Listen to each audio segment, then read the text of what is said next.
Hello guys, welcome to my YouTube channel. তো এটা হচ্ছে বৃহস্পতিবারের ব্লগ। তো সেই ভিডিওটা আজকে আমি এডিটিং করছি এবং আজকে আমি সেটা পোস্ট করব। তো এটা হচ্ছে কালকের ভিডিও আর কি। তো কালকে আমি এখানে সকাল সকাল ঘুম থেকে উঠে মুখ টুক ধুয়ে, সকাল সকাল না, তখন বাজছিল প্রায় 10:30। তো আমি ঘুম থেকে উঠে মুখ টুক দিয়ে তারপর এখানে রুটি আর ডাল খেয়ে নিচ্ছিলাম। আর কি জানো তো, এখন তো যে গরম, প্রচণ্ড পরিমাণে গরম, এখন তো ঠান্ডা কিছু না খেলেই চলবে না। তো আমি এখন চলে যাচ্ছি আমার কাকার বাড়িতে। তো কাকার বাড়িতে যাওয়ার উদ্দেশ্যে একটা এখানে আমার ভাগ্নেকে আমি দেখতে গেলাম। তো যাই হোক, এরপর ভাগ্নেকে দরিয়া স্নান টান করে নিলাম। তো ও এখানে খেলা করছিল আর কি। তো আমি এখানে বসেছিলাম, পাশাপাশি আমি এখানে বসেছিলাম।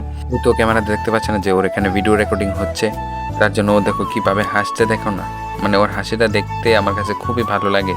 তারপর যাই হোক, আমি এখানে চলে যাচ্ছিলাম বাড়িতে আর কি। তো বাড়িতে চলে যাব। তো কাকাদের বাড়ি থেকে আমাদের বাড়িটা বেশি দূরে না, খুবই কাছে। আর এখন তো রোদ, আর এদিকে চারপাশটা যে জঙ্গল হয়ে রয়েছে। তো যাই হোক, বাড়িতে এসে দেখি মা এখানে লেবু শরবত বানিয়েছে ফ্রিজে জল দিয়ে। তো তারপরে আমাকে এক গ্লাস দিল, তো আমি এক গ্লাস কিনলাম। তো তারপরে এখানে খেয়ে আমি এখানে স্নান টান করতে গেলাম। তো স্নান করে চলে আসলাম। তো এখন দেখো আকাশটার অবস্থা দেখো, এখন দুপুরবেলা কিন্তু তখন বাজবে হয়তো 3:30-র মতো। তো যাই হোক, তো আমি গিয়ে দেখলাম এখানে কিছু পেয়ারা আর আপেল কাটা রয়েছে। তো আমি এখানে 2টা আপেল নিলাম।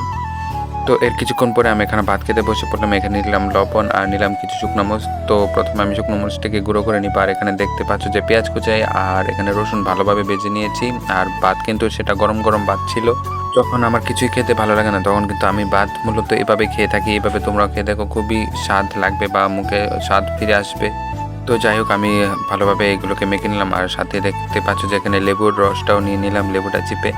তারপর সেটাকে ভাতটাকে ভালোভাবে মাখিয়ে নিলাম। মাখিয়ে এখানে আমি খেয়ে দেখবো যে কীরকম হয়েছে। তো খেয়ে দেখলাম যে না, খুবই স্বাদ হয়েছে আর আমার মুখে স্বাদটাও ফিরে এসেছে। এরপর মূলত সন্ধ্যাবেলা চলে গিয়েছিলাম প্রাইভেটে। তো আমরা কিন্তু প্রাইভেট থেকে এখন বাড়ি ফিরছি। তো এর মধ্যে আমার কোনো ভিডিও করাই হয়নি। তো এখন আমাদেরকে ছুটি দিয়ে দিয়েছে, আমি আর আমার একটা ফ্রেন্ড ছিল, ক্লাস ফ্রেন্ড। তো মূলত আমরা এখন চলে যাব বাড়িতে। আর কি বলবো গাইজ, বাড়িতে আসার সময় যে পরিমাণে বৃষ্টি ছিল, আর সেদিন তো আমি ছাতাও নিইনি। তোমরা এই ভিডিওটা দেখো আগে। বলবো যে যে পরিমাণ বৃষ্টি শুরু হয়ে গেছে কিছু আর বলার নেই। তো আমি এখন মাছটা দিকে আসছিলাম। তো আমি মাছটা থেকে চারটে করছি আমি একটা মন্দিরে। এই দেখো কী পরিমাণ বৃষ্টি করছে, দেখো এখন জানি না বৃষ্টি কখন থামবে বাকি। তো দেখা যাচ্ছে কিছু করার নেই, যেহেতু বৃষ্টি করছে। আর আজকে আমি ছাত্র আনি, তো কিছু করার নেই।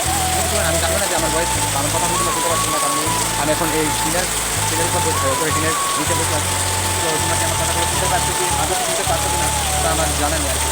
তো দেখা হচ্ছে নেক্সট ব্লগে বা